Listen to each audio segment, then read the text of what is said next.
একটা ভিডিওতে দেখলাম একজন আপু বলতেছে যে পুরুষেরা যদি দেহ পাগল নাই হইতো তাহলে তারা নারীদেরকে বিয়া না কইরা হিজড়াদেরকে বিয়ে করত।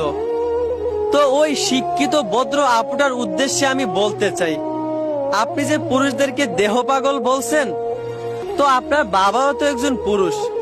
তার মানে কি আপনার বাবা আপনার আম্মারে রাইখা অন্য বেডির লগে ঘুমায়? আপনার ভাইও তো একজন পুরুষ।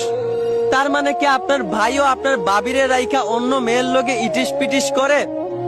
আপনার কথা অনুযায়ী তো আপনার বাপ ভাইও দেহ পাগল, নাকি আপনার বাবা ভাই অন্য গ্রহের পুরুষ?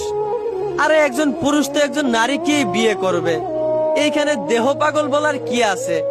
এরকম মূর্খের মতো কথাবার্তা কেমনে বলেন আপনারা?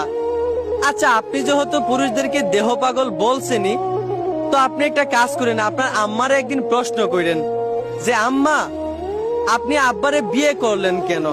আব্বা তো একজন পুরুষ, আর পুরুষেরা তো দেহ পাগল হয়, শরীরের চাহিদা মেটানোর জন্য তো আরো অনেক উপায় ছিল, আপনি আব্বারে বিয়ে করলেন কেন?